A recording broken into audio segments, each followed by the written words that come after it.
Hi, I'm Kizzy, and junk journaling is a new hobby for me, and this is day one of the Halloween series.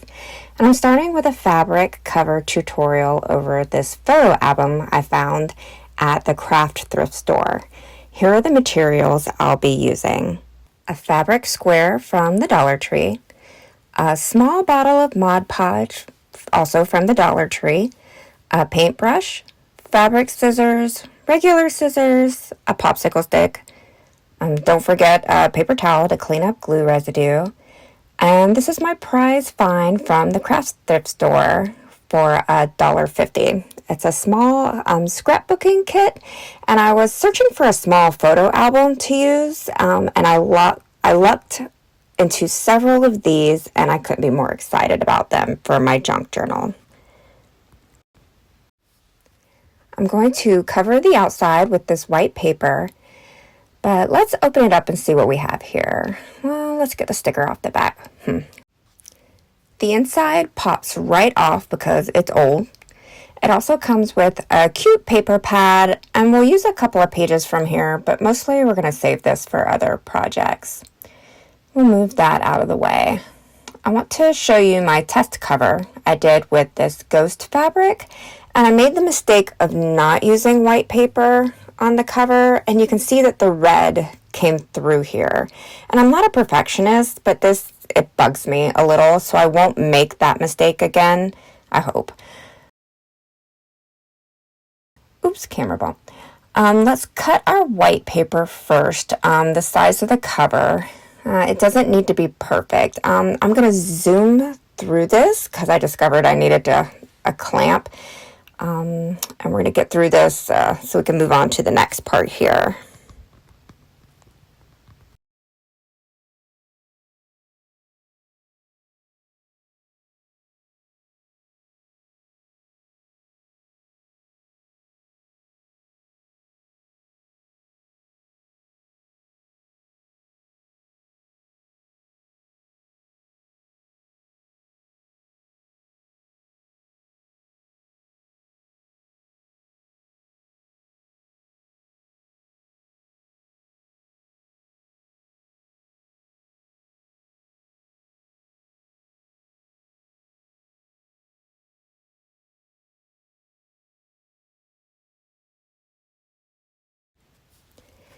There we go. Like I said, it doesn't need to be perfect. I use sticky tape here to put down the paper instead of glue because we're going to use enough Mod Podge with the fabric. You'll see I switch back and forth between scissors. I don't have many rules when it comes to crafting, but I don't allow fabric scissors to be used for anything but fabric. Drives my family crazy. I love the spooky fabric with the spiders and the bats. If you don't have a Dollar Tree in your area, definitely find a fabric store that has little pre-cut squares, or take your journal with you that you want to cover and have them cut just exactly what you need or a little bit more so you aren't paying too much. I'm going to set my journal down with the right side of the fabric facing down and cut this with about a 1-inch border all the way around. Think a little bit more than, half your thumb. Always cut just a little bit more than you think you're going to need. It's always best to have a little bit more. All right, let's get to chopping. If you're like me, when you first start a new hobby, you want to buy all the things, but this time I'm trying to either buy from the craft thrift store or from the Dollar Tree. I like junk journaling because it's using the things that you already own or you can get for very cheap. I mean, it's in the name, right?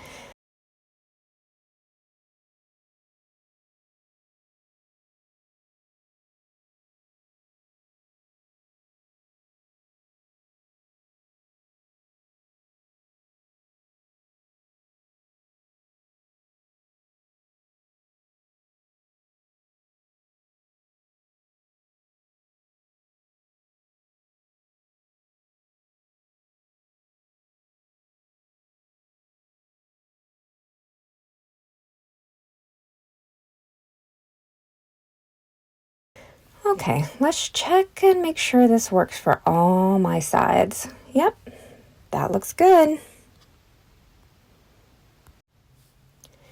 Now I'm going to flip this over and add a ton of Mod Podge.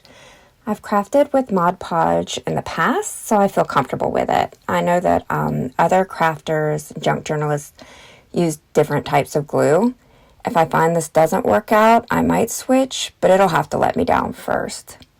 I'll use my paintbrush to smooth it out, and I'll make sure it's even all over. I don't mind getting glue on my hands, but it's faster for cleanup if I use the brush for this part. It smooths down all the paper too.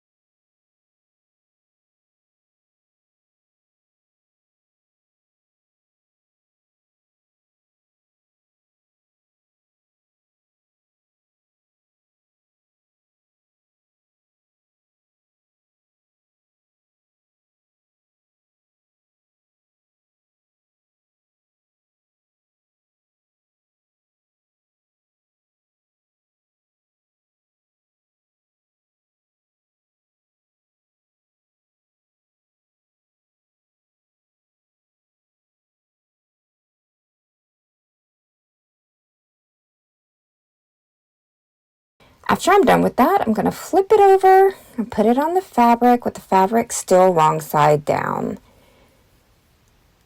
And we'll push down really hard. I want to make sure it's in the middle. If not, I have time to reposition.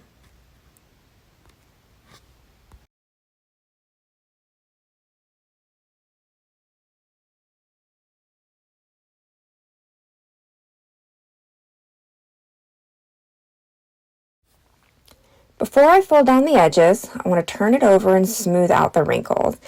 I don't have a bone folding tool, like I said, trying to save a little bit of money, so I'm going to use this popsicle stick and my fingers. But first, let's clean up some of this glue residue.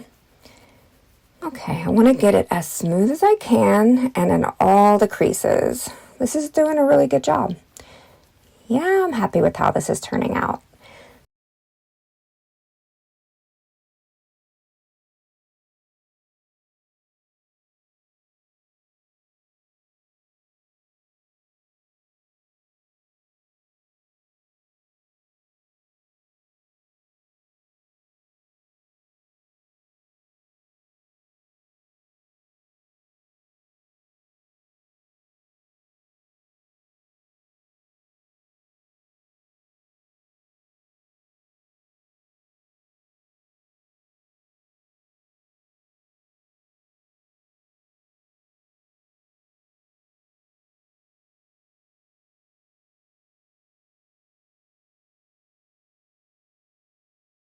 Next, I'm going to fold up the corners at a right angle. I don't want to make the round cut. I've watched several tutorials and I like the way Paper Outpost did hers the best. She folds it up and it holds just fine. I just worry about cutting the round corners and it not holding the way I want it to. Like I said, it's all about learning, and if I have to reinforce them later, I will. And I'll learn better for the next time.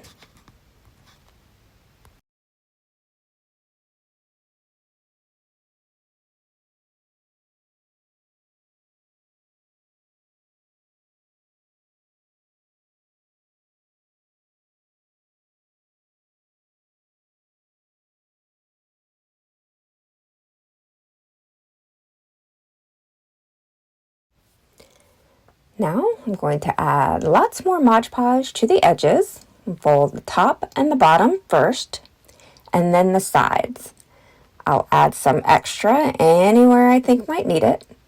I plan to work in this journal all through my Halloween series, and the next video will be adding the pages or signatures, what I've learned they're called, the grouping of pages. I hope you'll like and subscribe and come back for that. I'm really excited about decorating these pages. I have some more ideas on how to decorate, maybe with some sequin bats, some Halloween pumpkin garland to put down the Halloween movies that I plan on watching, and other fun ideas to get, through my favorite time of year.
This needs to dry overnight, but I'm already loving the way it turned out. The glue is showing through, but I know that it'll dry clear, and I don't see a hint of the original green cover, so I'm happy with this.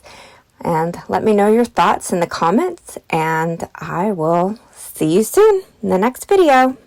Bye!